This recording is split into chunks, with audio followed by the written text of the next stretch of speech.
It was about 2 years ago that I officiated a wedding between a young couple in our church. And it was a beautiful wedding. And Aurora and Eva, my daughters, were actually not bridesmaids, sorry, flower girls at the wedding. And it was a beautiful day.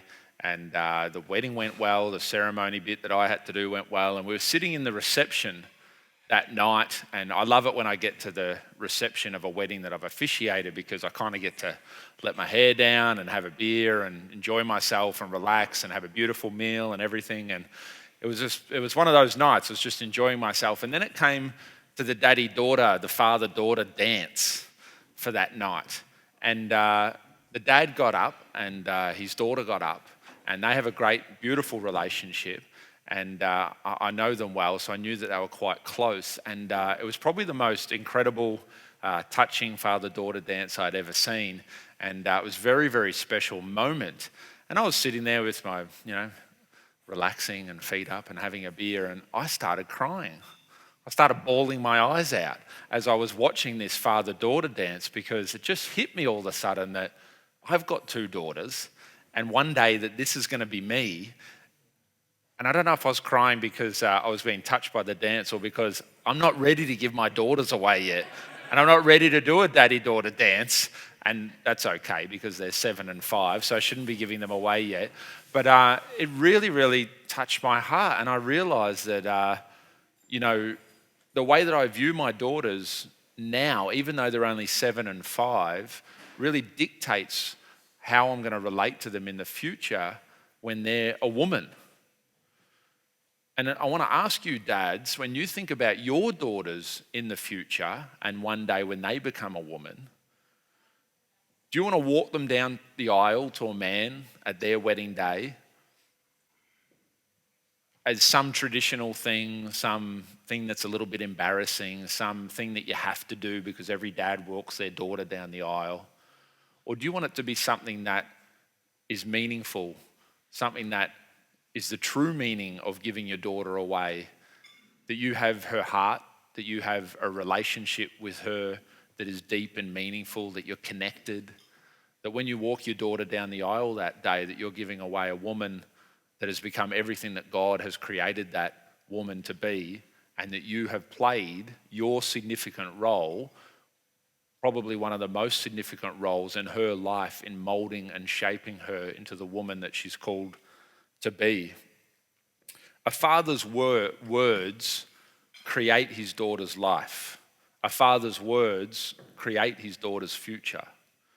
In the Bible, in Mark chapter 5 and verse 24, it says that a large crowd followed Jesus and pressed around him, and a woman was there who had been subject to bleeding for 12 years, and she suffered a great deal under the care of many doctors and had spent all the money she had, yet instead of getting better, she got worse. When she heard about Jesus, she came up behind him in the crowd and touched his cloak. Immediately her bleeding stopped, and she felt in her body that she was completely free from suffering. At once Jesus realized that power had gone out of him, and he turned around and he asked, "Who touched my clothes?" You see the people crowding against you, his disciples answered, "and yet you asked, 'Who touched me?'" But Jesus kept looking to see who had done it. Then the woman, knowing what had happened to her, came and fell at his feet, and trembling with fear told him the whole truth. Now this woman was afraid because she'd been found out. She was the one who had touched his cloak, and she's trembling with fear. But what does Jesus say to her? He turns around and he says, "Daughter, your faith has healed you. Go in peace and be freed from your suffering." It's in that single word right there that there's so much power. Jesus doesn't correct the woman. He doesn't tell the woman what she should have done or shouldn't have done, but he identifies her with who she really is. Daughter. It's a father's words that create his daughter's life. As Jesus spoke to her, that simple word daughter, it meant more than just a throwaway line. It meant more than just God seeing this as just one of his many daughters. But in Jesus' word daughter, it secured her It spoke her identity into being. It told her that she was valuable. It told her that she was precious. It told her that she was wanted. It told her that she could be healed. You know, I know every dad here tonight adores their daughter. And every little girl here tonight, every primary age girl that's here from the school, you know that you're adored. You know that you're loved. There's many people around you. Dads, I know like me that you want the best for your daughter. You want everything that you could possibly imagine. You want that for her. I know you work hard to provide for her. You do your best to father her and parent her. But I want to make sure that we all understand tonight that the thing that really counts when it comes to fathering your daughter is the right words spoken at the right times, spoken in the right way. The message that you send your daughter over the years of fathering is the tone that is going to pick up, the tone in your voice, the tone in your relationship is what she's going to remember one day when she becomes a woman. A father's words create his daughter's life. A father's words create his daughter's life by constructing and putting together and making and forming her very identity. When Jesus looked at that woman and said, "Daughter," it gave that woman identity. She's not just a face in the crowd. She's not just a sick woman. She's not just someone who's nameless that nobody knows. But Jesus Christ himself, the God of all the universe, looks to her in affection and says, "Daughter." Dads, when you speak into your daughter's lives, those words form her identity. The way you talk to her, what you call her. I constantly calling my daughters princess, and I'm sure many of you do as well. And it's not a throwaway line. It's shaping and forming who they are. They're valuable, they're precious, they're royal, they're worthy of being valued, being looked after. I constantly say to Aurora, this is what a Nichols does. This is what a Nichols doesn't do. Because I want her to know how we act, how we live, how we talk. Does a Nichols have manners? Yes, they do. So say please and thank you. As a Nichols, we go to church every Sunday morning. That's what we do. That's our family. That's how we live. And as I speak these things into her, they help form and shape who she is, how she thinks, and how she behaves. A father's words not only construct their daughter's life, but they correct their daughter's life. There's nothing like a father getting down on one knee and training his child, correcting his child, providing boundaries for his child.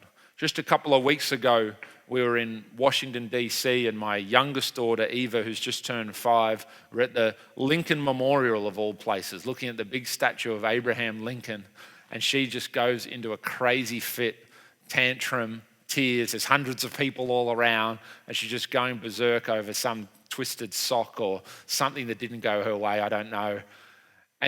But that was the moment where it's not words of affirmation she needs, but it's words of correction. And it's a father's words at the right time that creates his daughter's life. And if I don't get down on one knee and pull her aside and teach her how to behave properly in a place where there's many people, how to ask and use her words rather than shout and scream and cry, if I don't do that, then I'm just being passive, I'm being inactive, and I'm not forming my daughter's life. I'm not forming her future, and I'm not teaching her how to live. A father's words construct their daughter's identity. A father's words correct and give boundaries to their daughter's life that helps form their character. And finally, a father's words bring connection.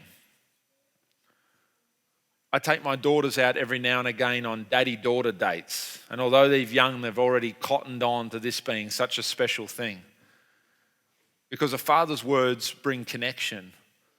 And it's on those dates and in those times when we're together that I make sure that I choose my words carefully. Because whatever words that I speak to them as a child are going to create the bridge of trust and relationship that we have when they're a teenager and when they're a young woman one day.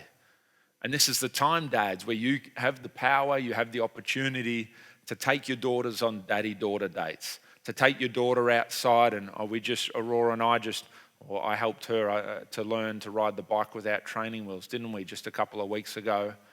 And these are the moments, these little things, these little dad opportunities where your words and your actions and the time you spend together will create the connection, which becomes the bridge of trust that you have together for the future. A father's words create his daughter's life. As I finish, and then I want to pray for us all, I want to ask that we can destroy, get rid of this one great limiter, this one great challenge that every father has to overcome, this one great problem, disease if you like, that tries to attack every man, and that's passivity, being passive. This is the great challenge of fatherhood to overcome. I've seen many men who are successful in business, but they come home and they're passive. Many men who are successful out there with their friends and their mates, but in the home, they don't get involved. They're unengaged. The one great challenge for every man is not just to sit on the couch, is not just to be a good provider only, is not just to be around, but it's to be engaged and to be involved. And I think daughters, even more than sons, in a way need this engagement, and especially engaging with words. Passivity can be inaction and silence, but passivity can also be misguided action and often can come out in anger and frustration. Neither are helpful. Excuses of time, lack of skill, I don't have the answers, won't be good enough for your daughter when they grow up one day. What they'll remember is a father who wasn't passive, but a father who was engaged, a father who was involved. And I encourage you more than anything, get involved with the right words at the right times in the right way, because that's what's going to form and shape your daughter's future.